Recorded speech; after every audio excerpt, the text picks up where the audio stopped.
Ratusan pasar tumpah ini masih menjadi permasalahan di kota Surabaya. Selain karena merusak estetika kota, ini juga bisa berdampak pada kemacetan. Apa tanggapan DPRD menyikapi masalah ini? Selengkapnya akan kita bahas di Dialog Buletin Jatim bersama saya, Belinda Firda.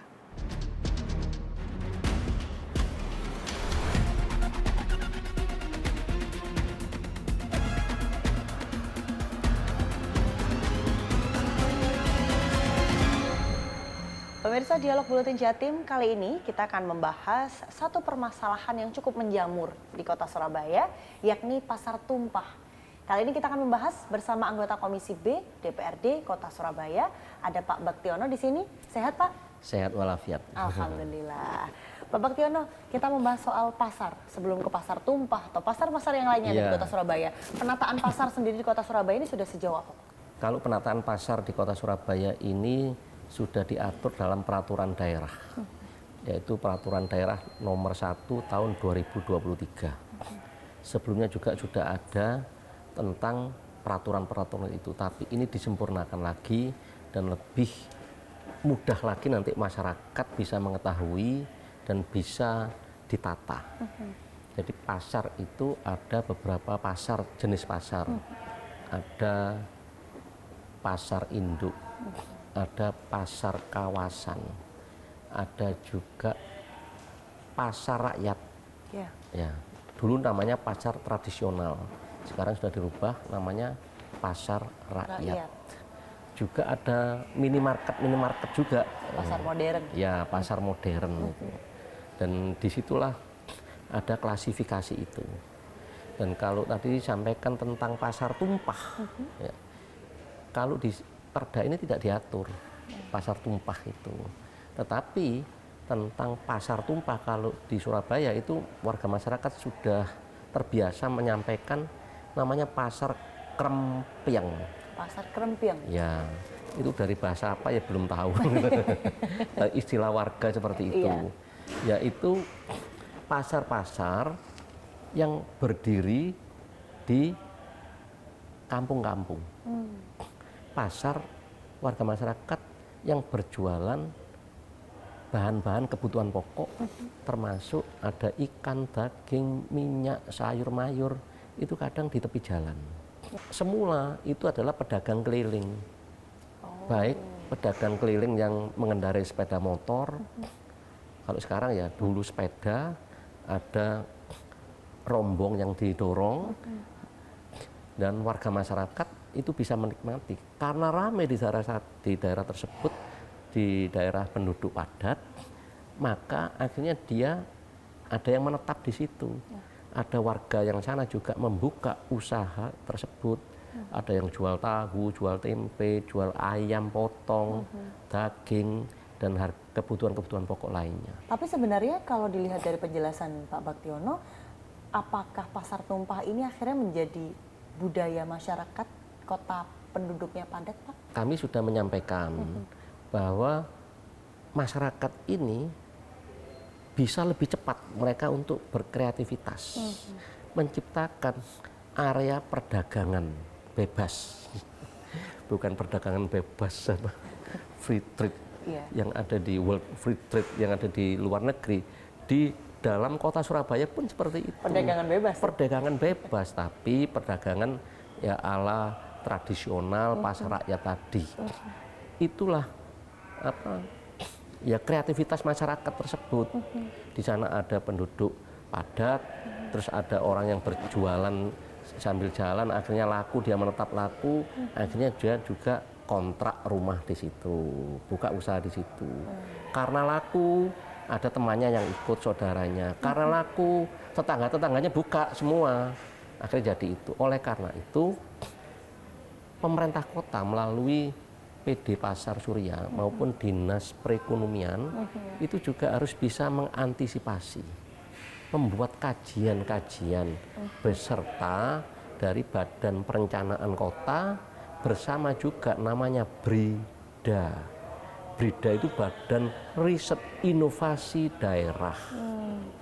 Jadi mengantisipasi di mana akan dibangun di sana kawasan, di mana di sana ada penduduk padat, itu juga radius berapa meter itu pemerintah kota menyediakan fasilitas tersebut, fasilitas terutama untuk pasar rakyat. Biasanya LPMK juga, tapi ini pemerintah kota juga hadir di sana. Agar apa? Tidak terjadi namanya pasar krempeng. Kalau orang tadi berjualan keliling, tidak apa-apa, tapi kalau menetap membuka Lapak. akhirnya lapak-lapak tersebut terganggulah pemakai jalan lain. Nah itu nanti tidak sesuai dan nanti bertentangan dengan peraturan daerah lain. Ya, jadi akhirnya tidak ada tumpang tindih fungsi begitu ya Pak ya, Betul. tidak mengganggu estetika juga. Tapi kalau kita melihat dari kacamata DPRD, Pak Baktiono, sejauh ini pasar krempeng atau pasar tumpah di Kota Surabaya ini sebanyak apa sih Pak? Seberapa menjamur? Kita belum tahu jumlahnya ya, tapi yang pasti banyak, pasti lebih dari 100, Oke. bahkan lebih, sangat lebih. Jadi mereka banyak, dan ya memang walaupun mereka terganggu ya masyarakat sana, tapi ya menikmati karena mereka juga mendapatkan hasil. Dan tidak ada pungutan apapun retribusi terhadap pasar tumpah atau pasar krempeng. Berarti Nah. sejauh ini bagaimana dilihat? Jadi yang kita menarik retribusi itu hanya di pasar yang dikelola oleh PD Pasar Surya. Ya. Kalau lain-lainnya ada pasar kawasan, ada pasar induk, dan minimarket itu sudah ada pajak-pajaknya sendiri karena mereka memang sudah diatur dan masuk tidak mengganggu pemakai jalan lainnya. Nah, maka ini adalah tugas dari pemerintah kota untuk bisa menyediakan fasilitas itu. Di mana di sana ada penduduk padat, segera ini jumlahnya berapa, berarti kebutuhan pokok harus dihitung. Makanya yang menghitung itu ya BRIDA, Badan Riset Inovasi Daerah, bersama Badan Perencanaan Kota dan Dinas Perekonomian. Kebutuhannya ini, berasnya ini, minyaknya ini, lauknya ini, sahurnya ini, berarti yang tersedia harus berapa lapak di situ. Tempatnya di mana dicarikan. Kalau ada aset-asetnya pemerintah kota di situ. Mereka yang tadi krempengan tadi, kemerembeng Surabaya itu, mereka diarahkan untuk masuk di sana hingga bisa tertata dengan rapi, kebersihannya terjamin, dan juga tidak mengganggu pemakai jalan lain. Pak Baktiono, kalau menilai sejauh ini, apakah upaya yang dilakukan oleh pemerintah Kota Surabaya ini sudah optimal untuk mengatasi pasar tumpah? Ya. Tahan dulu Pak. Ya. Pemirsa jangan kemana-mana, kita akan lanjutkan kembali tetap di Dialog Buletin Jatim.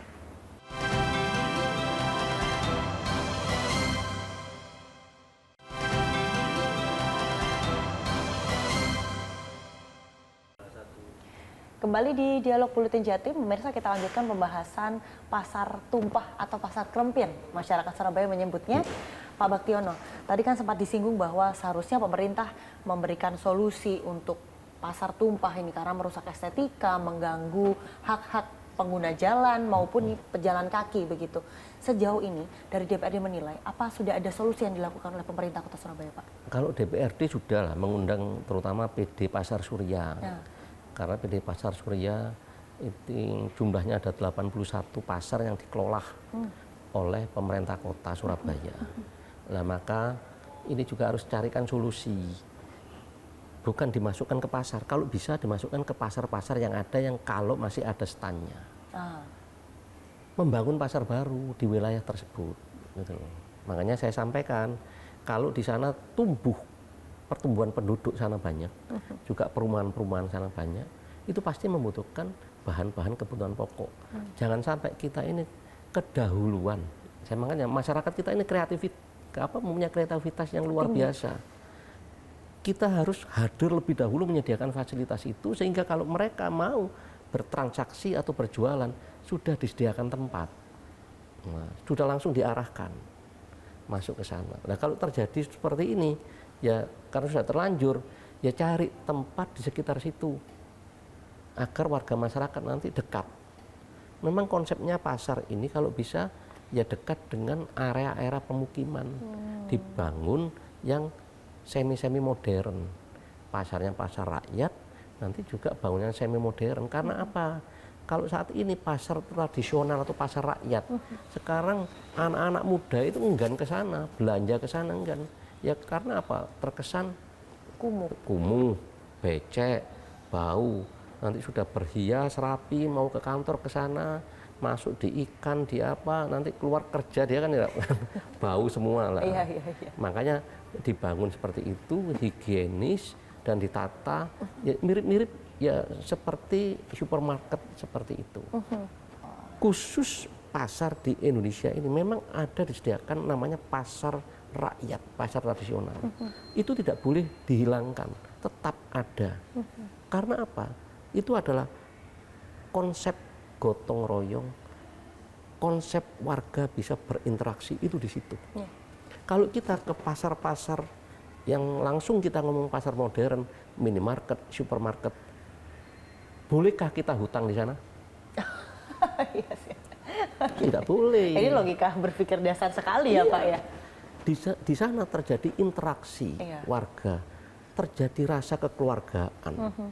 Belinya sedikit, kalau sana mungkin tidak kurang waktu itu pembeli mungkin belum datang terlalu banyak, dia ngobrolnya itu berjam-jam di situ. Terjadi interaksi. Ini termasuk budaya kita. Kalau punya hajatan pelanggan tadi, kadang ngundang datang. Ada lagi, kalau setiap hari raya itu ada namanya persenan. Kadang dia dikasih persenan apa? Bingkisan, gift, hadiah. Walaupun kecil gitu aja sudah bangga, oh dikasih oleh itu. Untuk apa? Di antaranya untuk menarik pelanggan tadi. Inilah konsep pasar rakyat tadi. Ini nggak boleh, harus tetap dipertahankan. Pak, kalau solusi yang ditawarkan berarti penampungan kah atau seperti apa? Ada indikator nggak Pak? Jangan langsung penampungan, dibangunkan saja area di sekitar situ. Nah, nanti ya terjadi rapi, kelihatan bagus, dibangun di aset-aset tanah, aset-asetnya pemerintah kota. Nah kalau tidak ada, ya beli aset-asetnya warga, di situ dibebaskan, dibangun pasar. Kalau keuangan tidak cukup, ya pakai namanya teori BOT. Apa itu, Pak? BOT ya kalau bahasa Inggrisnya, Build Operating Transfer. Jadi pengusaha didatangkan di sana, diberi fasilitas, semuanya pengusaha yang membangun, dikasih fasilitas. Ya, kita memberi fasilitas, tapi ada perjanjian, biasanya itu minimal 20 tahun, 20 sampai 30 tahun. Kalau sudah mereka kelola di situ, nanti semua asetnya itu menjadi miliknya pemerintah kota. Contohnya apa? Pasar Tambak Rejo sekarang dikasih nama KAZA, Kapas Krampung Plaza. Pasar Wonokromo, Darmo Trade Center. Itu semua nol APBD membangun itu. Tidak ada modal dari pemerintah Tidak ada. dikeluarkan. Tapi pemerintah menyediakan fasilitas tanah dan menyediakan apa? Brand nama. Pasar Tambak Rejo ke sana ya laku, rame, semi modern. Yang bawah pasar rakyat, pasar nasional. Yang di atas ada supermarket, ada macam-macam di sana. Sampai apa department store apa banyak di sana, ada bioskop, ada apa. Itu pasar rakyat modern itu benar-benar di sana karena laku rame. Jadi Kapas Krampung Plaza itu. Berarti tidak ada perlu rasa khawatir masyarakat kalau misalkan pembersihan, kita menyebutnya pasar tumpah, biasanya dipindahkan atau direlokasi, ini akan berdampak pada penurunan omset. Nggak gitu ya Pak?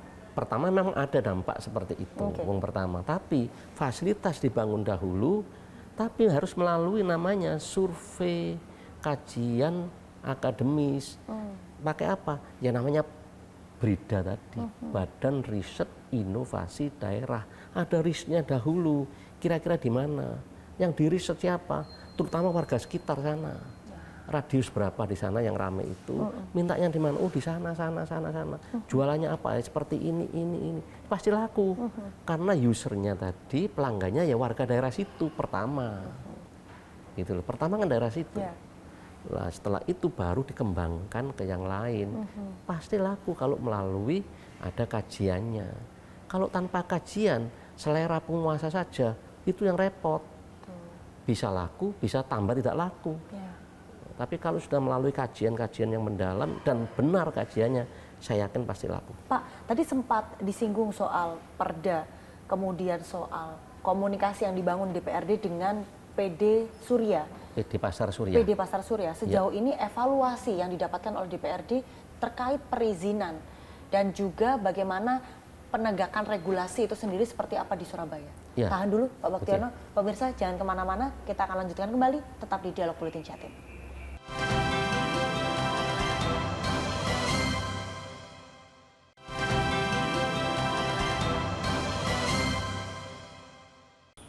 Kembali di Dialog Buletin Jatim, pemirsa, ternyata masalah pasar di Surabaya ini tidak hanya terkait pasar tumpah. Ratusan pasar tumpah ini harus terus dicarikan solusi oleh pemerintah, namun ternyata juga ada pasar-pasar yang tidak berizin. Itu gimana, Pak Baktiono? Dasar untuk penataan pasar di Kota Surabaya ada Perda nomor 1 tahun 2023. Ada memang beberapa pasar, kalau tadi yang pasar tumpah atau keranjang itu pasti jelas. Ya. Karena mereka kadang hit and run. Dia datang, Pergi. lagi kalau ada obraan dia lari. Kalau udah pergi kembali lagi. Kembali lagi. Iya. Terus ada yang menjual di rumah itu, makanya solusinya ya tadi PD Ya. Pasar Surya turun, ada kajian dari Brida agar nanti mereka itu harus dipindah kemana. Kalau tidak, uang memang tidak cukup. Ya kalau memang mau berbisnis, ajak pebisnis Kota Surabaya lebih dahulu. Ya. Kalau mereka sudah diberi kesempatan, masih belum cukup, ajak pebisnis dari yang lainnya di Indonesia. Kalau belum cukup, ngundang investor asing, cuma itu aja. Iya. Masa kalau pasar aja orang Surabaya nggak mampu, saya kira mampu kalau diberi kesempatan. Serahkan ke mereka dengan sistem build operating transfer, biar tidak mengeluarkan uang sama sekali kita ngambil pajaknya saja sudah Cukup. luar biasa. Ya. Nah, terkait ada pasar-pasar lain yang tadi disebutkan itu, ya kita memang sudah mengundang untuk itu. PD Pasar harus kalau nggak bisa masukkan dulu kemana. Kalau tidak, ya seperti ada solusi berikutnya itu. Pasar-pasar tidak berizin juga ada di Kota Surabaya ini. Barusan ini juga yang lama itu ada, itu di daerah Tanjung Sari juga. Tanjung Sari. Ada izinnya, tapi perizinannya bukan untuk pasar. Nah, kalau seperti itu alias ya sama dengan tidak ada izinnya. Iya. Ada izinnya, tapi tidak sesuai dengan peruntukan. Ya, makanya itu harus ditertibkan di situ. Biar apa nanti mereka yang sudah mempunyai izin, tapi mereka misalnya sampai kurang laku atau kurang itu, lah percuma. Saya taat yang ini lebih baik saya juga buka di situ lah. Ini malah berbahaya. Kadang semacam itu, ternyata dia punya cabang, dia buka di situ. Karena di sana yang dia berizin yang resmi, dia tidak kurang laku, akhirnya buka ke situ. Yang tidak memenuhi persyaratan luas area dan juga macam-macam di situ. Oke.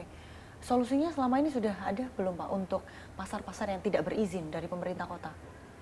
Ada, ya contohnya tadi, barusan ini Komisi B DPRD Kota Surabaya membahas tentang pasar yang ada di daerah Koblen. Koblen, Daerah Koblen itu ex penjara militer. Ternyata setelah kita mengundang dari pakar cagar budaya, itu luar biasa. Pasar Koblen itu tempat penyiksaan dulu waktu itu. Tempat penyiksaan pejuang-pejuang kita di situ. Bahkan waktu pertempuran Surabaya itu gudang amunisi hasil rampasan dari pejuang ditempatkan di situ karena sudah dikuasai.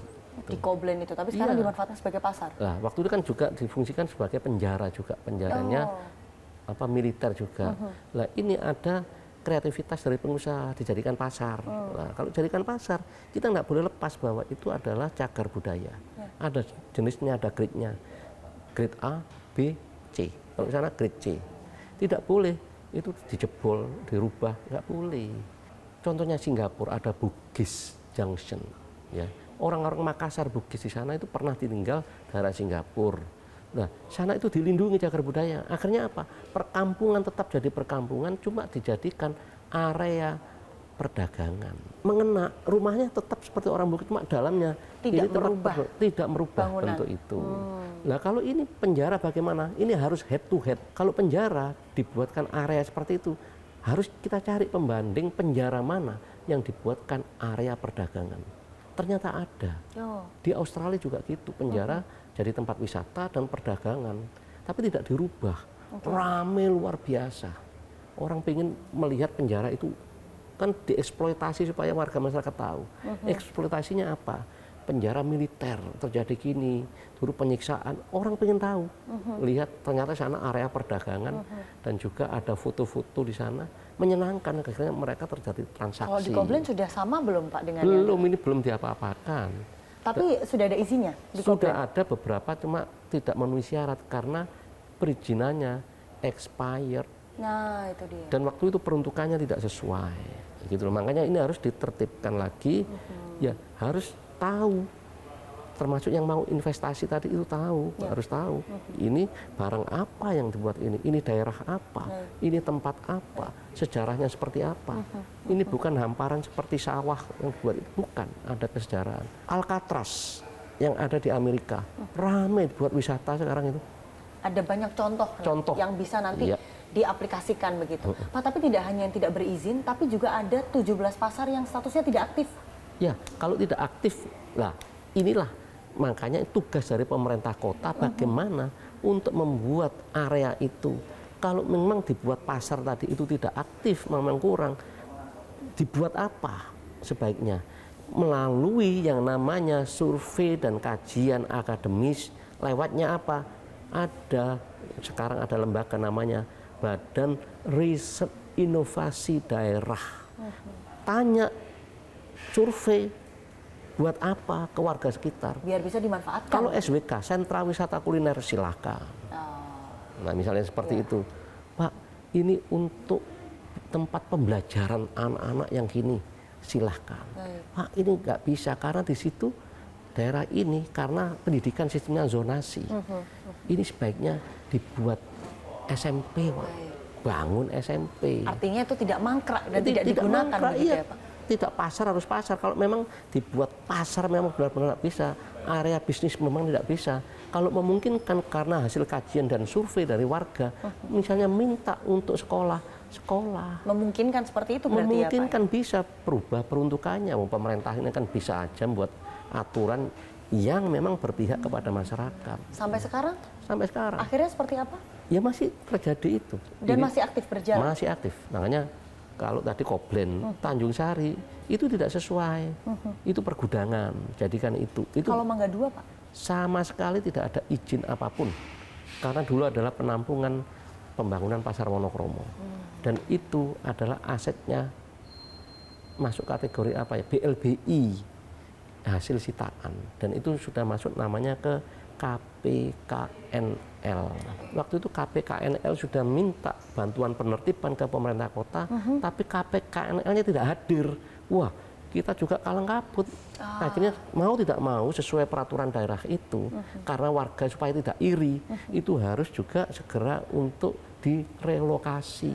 PD Pasar Surya sudah menyiapkan tempat dan tempat-tempat lain juga sudah menyiapkan agar nanti tertib. Jangan sampai nanti kita ini menertibkan yang satu, yang ini dibiarkan. Nah, ini nanti menimbulkan hal yang tidak baik. Apa pesan untuk pemerintah Kota Surabaya untuk penataan pasar di sini? Ya, saya sangat setuju. Ini tekad pemerintah kota untuk membuat Kota Surabaya ini tertib. Tertib juga, tertib dalam berusaha, terutama untuk pasar-pasar rakyat. Dan ini tugas kita semua agar pemerintah juga turut menertibkan pasar-pasar yang tidak berizin dan memfasilitasi pasar-pasar kelemping tadi agar warga masyarakat bisa berusaha dengan aman, nyaman, dan tenang. Terima kasih Pak Baktiono, semoga ini bisa menjadi evaluasi untuk pemerintah Kota Surabaya dan tidak ada masyarakat yang dirugikan, khususnya untuk sektor perekonomian. Sekian Dialog Buletin Jatim kali ini, saya Belinda Firda mewakili seluruh kru yang bertugas mengucapkan terima kasih dan sampai jumpa. Pak, terima kasih banyak ya Pak, semua ilmunya hari ini.